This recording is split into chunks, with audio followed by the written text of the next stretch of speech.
और हमने दोनों कम्युनिटीज़ को अपील की थी, उनको कॉन्फिडेंस में लिया। उसका एक एडवांटेज रहता है, लोगों को हम जानते हैं, लोग हमें जानते हैं, लोग हमारे रेपुटेशन जानते हैं।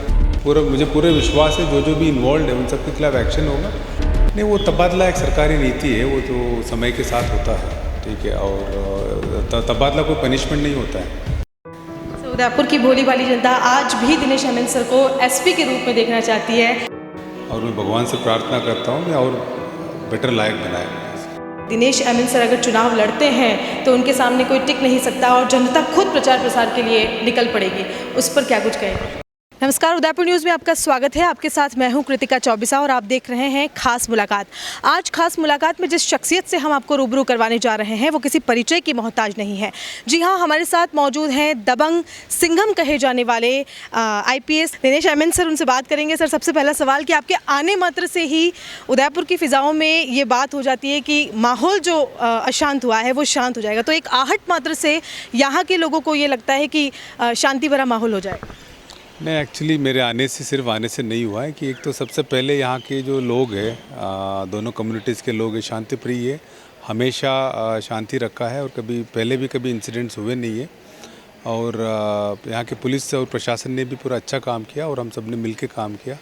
और हमने दोनों कम्युनिटीज़ को अपील की थी, उनको कॉन्फिडेंस में लिया, उन्होंने पूरा कोऑपरेशन किया, इसीलिए 3 दिन में ही शांति हो गई। और इतनी बड़ी जो रथ यात्रा थी तो वो भी शांतिपूर्वक निकाल पाए हम लोग। सर, सरकार को भी ये महसूस होता है कि जहाँ कहीं भी अशांति है, उपद्रव है और ऐसा कुछ होने वाला है, वहाँ पर दिनेश एमएन साहब को भेज दिया जाए तो माहौल शांत हो जाएगा?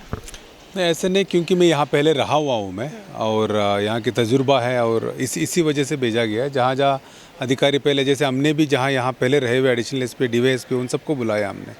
उसका एक एडवांटेज रहता है, लोगों को हम जानते हैं, लोग हमें जानते हैं, लोग हमारे रेपुटेशन जानते हैं।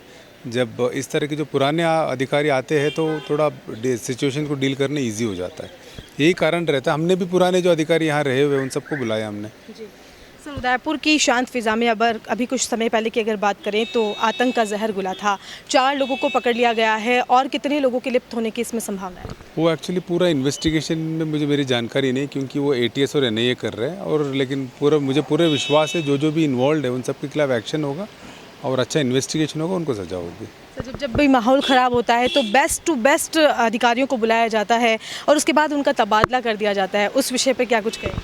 नहीं, वो तबादला एक सरकारी नीति है, वो तो समय के साथ होता है, ठीक है। और तबादला कोई पनिशमेंट नहीं होता है, तबादला तो वो तो टाइम के साथ होता ही है। और हर तबादले के पीछे कोई ना कोई रीज़न रहता है।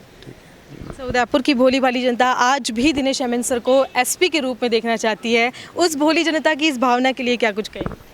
नहीं, मैं पूरा शुक्रगुजार हूँ। मैं यहाँ से निकले हुए 15 साल हो गए, उसके बावजूद भी इतना प्यार दिया।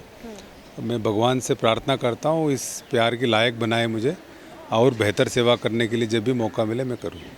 चर्चाएं ये भी है, कहा जाता है कि दिनेश एमएन सर अगर चुनाव लड़ते हैं तो उनके सामने कोई टिक नहीं सकता और जनता खुद प्रचार प्रसार के लिए निकल पड़ेगी। उस पर क्या कुछ कहेंगे? नहीं, उसमें कुछ अभी तो मैं अधिकारी हूँ, मैं अभी मेरी 9-10 साल की नौकरी है, तो अभी तो मैं कुछ नहीं कहना चाहता हूँ। पर्यटन नगरी है, माहौल ख़राब हुआ था कुछ समय पहले, क्या कुछ कहना चाहेंगे आप? नहीं, मैं यही कहना चाहता हूँ कि एक तो शांति रखें, अफवाहें, इस तरह की सिचुएशन बहुत अफवाहें फैलते हैं, अफवाहों पर ध्यान नहीं दें, शांति रखें और अभी संयम रखें। और अभी जिस तरह से 4 दिन में पूरी उदयपुर जनता ने जिस तरह से कोऑपरेशन किया प्रशासन के साथ, ये हमेशा रहे, क्योंकि यहाँ शांति रहेगी तो ही तो टूरिस्ट आएंगे तो ही यहाँ अमन चैन रहेगा और लोगों के जीवन में प्रॉस्पेरिटी रहेगी। अगर यहाँ थोड़ा बहुत डिस्टर्बेंस भी होता है, टूरिस्ट इंडस्ट्री बहुत सेंसिटिव है, तो लोग डरते हैं, आना नहीं चाहते।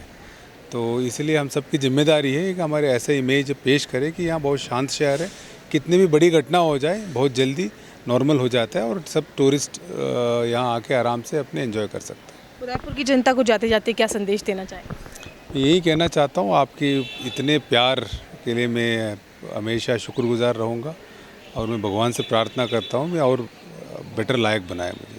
तो इतने बिजी शेड्यूल में आपने हमें समय दिया, इसके लिए तहे दिल से शुक्रिया। उदयपुर न्यूज़ की तरफ से आपको शुक्रिया अदा करना चाहेंगे। तो दिनेश एमएन साहब हमारे साथ मौजूद थे, जो आज जयपुर के लिए प्रस्थान कर रहे हैं और बिजी शेड्यूल में से उन्होंने कुछ वक्त उदयपुर न्यूज़ को दिया और बातचीत करी और उदयपुर की जनता का आभार इन्होंने जताया है। और माना यही जाता है कि जब जब भी उदयपुर में अशांति होती है या कहीं भी अशांति होती है तो दिनेश एमएन एक ऐसा चेहरा है जिसे देखते ही शांत माहौल अपने आप हो जाता है। खास मुलाकात में फ़िलहाल इतना ही, दीजिए इजाज़त, नमस्कार।